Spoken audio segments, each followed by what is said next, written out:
please resign.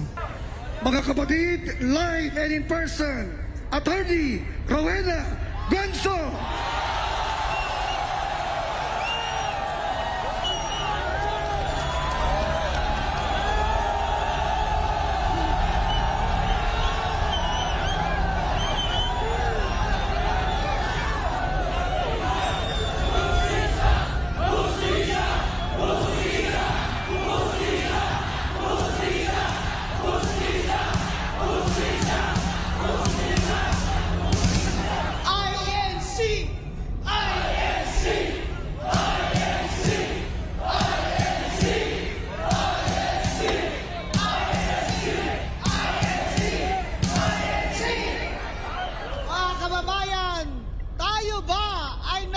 Demokrasya?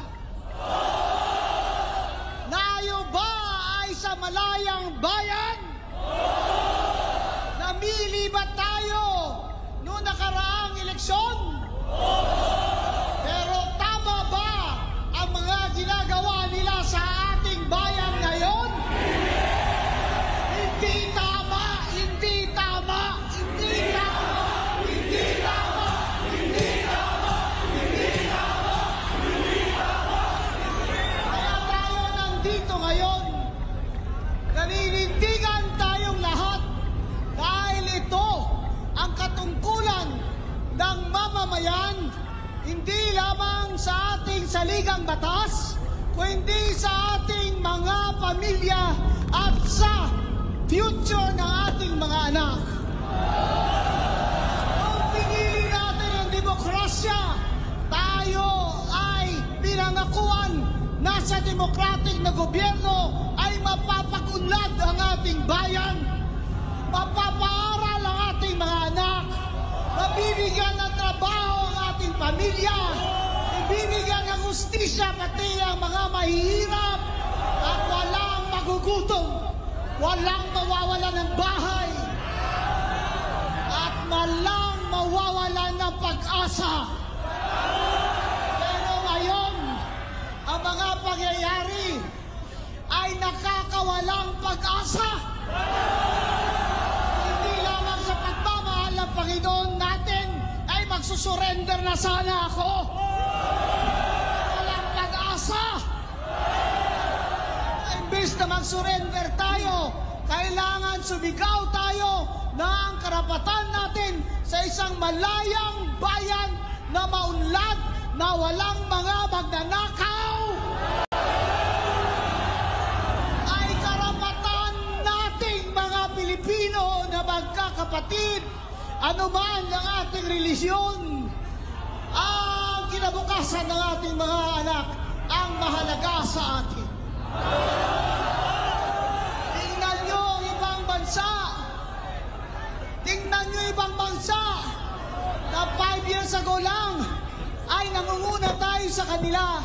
Ngayon, nasa kulelat na tayo. Nasa ilalim na tayo. Turismo, kulelat. Edukasyon, kulelat. Employment, kulelat. Gross domestic product, deficit. Foreign direct investment, wala ng kapital na pumapasok.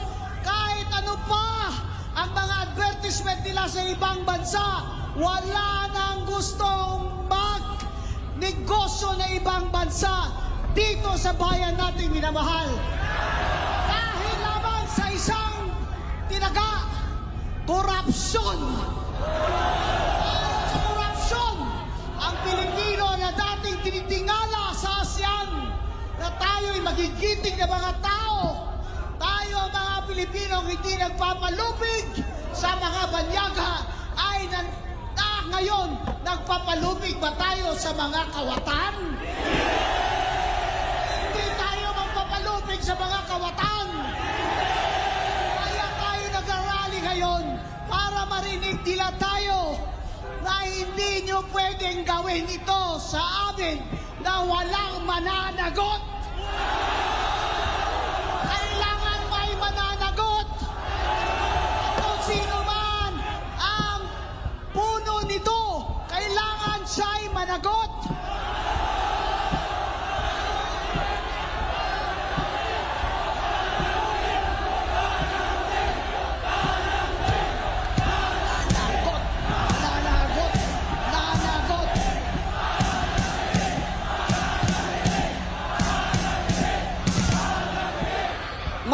na ako dito sa buhay na ito. Matagal na rin ako sa politika. So tiyan pa lang ako ng nanay ko. Nag-komisyoner na ako sa Comelec. Ngayon lang ako nakakita ng gobyerno at Congress na puro magnanakaw.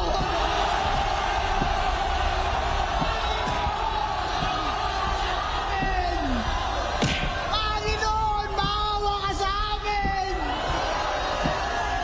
Bakit humantong sa ganito? Sa panahon ng Pilipino ay halos wala nang makain 3 beses isang araw. Kalahati sa atin o 60 milyon ang nakakaranas ng gutom habang ang mga buhaya ay pataba ng pataba.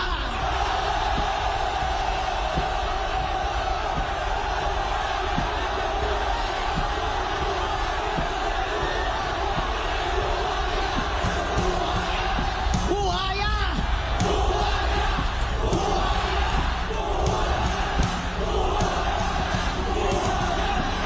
Habang ang mga tao pobre ay nakapila para makasakay lamang ng jeep o bus, 5 oras hanggang makauwi.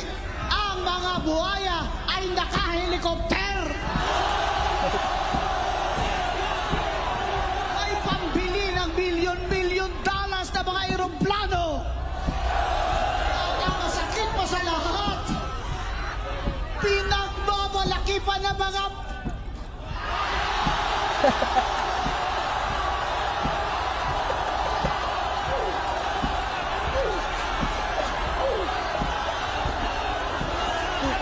pinagmamalaki pa ng mga anak nila. Yung mga gamit nila, kotse nila, relo nila, ang bag nila, nasa isang bag lang ay makakapag-aral na ng 5,000 estudyante. At saan galing yan? Lahat yan galing sa atin. Mayaman o mahirap, nagbabayad ng tax. Sasakay ka ng tricycle, ang tricycle driver nagbabayad ng tax. Bibili ka ng grocery, may tax. Bibili ka ng gamot, may tax. Bat sila ng bat. Tawag yung isa dyan, tawagan nyo na talagang Batman.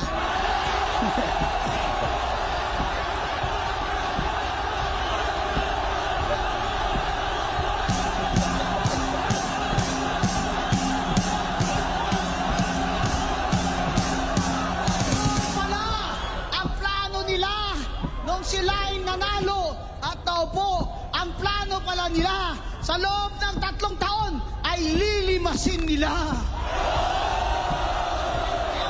ang bayan. Habang tayo'y naghihirap, habang ang Pilipino'y nangangamatay dahil wala man lang pambayad sa doktor at sa gamot, namamatay ang mga bata dyan sa Philippine Heart Center dahil hindi napapaopera sa puso, habang ang mga buhaya ay wala nga ba silang puso?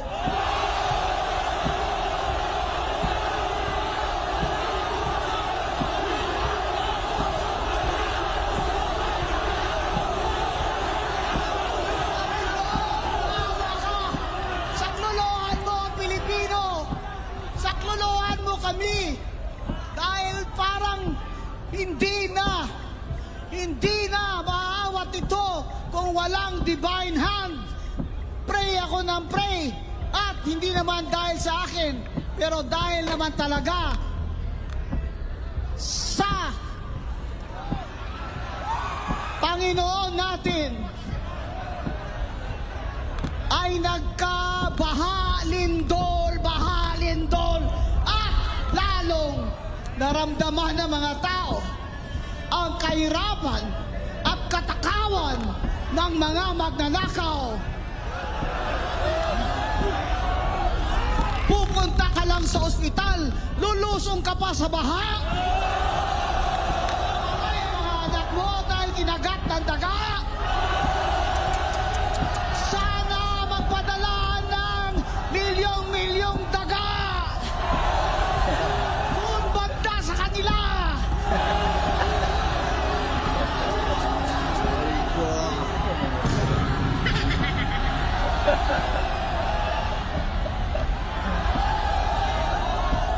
Kailangan po ang taong bayan ay mag-ingay na.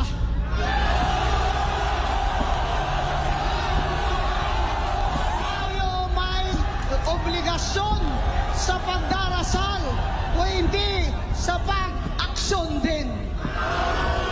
Maalala ninyo sa libro ni Joshua, 7 araw, inikot-ikutan ng mga tao ang Jericho. 6 na araw. Ikot, ikot, ikot, ikot, ikot. Jericho. Sa ikapitong araw, sumigaw ang mga tao. Mga magnanakaw. And on that day, the walls of Jericho came crumbling down. Our God, that is the power of our God, and that is the power of the prayer of God's people. Panginoon ko, bigyan niyo kami ng sapat na lakas na ipatuloy itong aming mga hinanaing at malipol na po sana ang kasamaan dito sa gobyerno sa Pilipinas. Sana po magising na rin ang aming mga kapatid at sa 2028 ay huwag na iboto itong mga magnanakaw na ito. Mga kapatid, mga kababayan, alang-alang sa ating mga anak na 3 taon pa pag ganito at walang mananagot, ay walang pagbabagong mangyayari.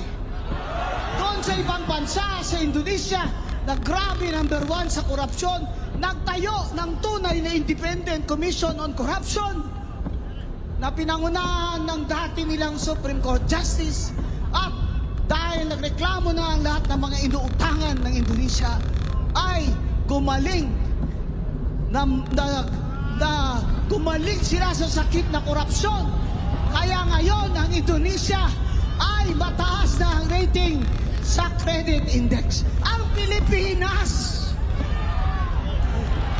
2.7 trillion every year gustong utangin ng ating mga pinuno. Sa 2.7 trillion, ang 2.6 dyan ay para lamang sa pagsweldo ng kanilang pamahalaan.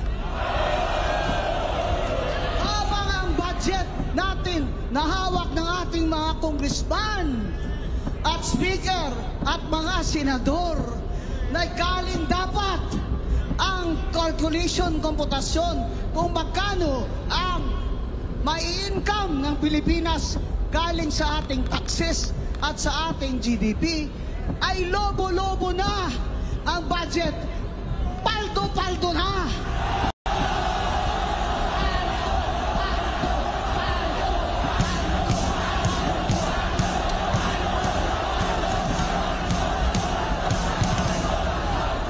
Paldo na, Congressman. Aray ko. Tama na.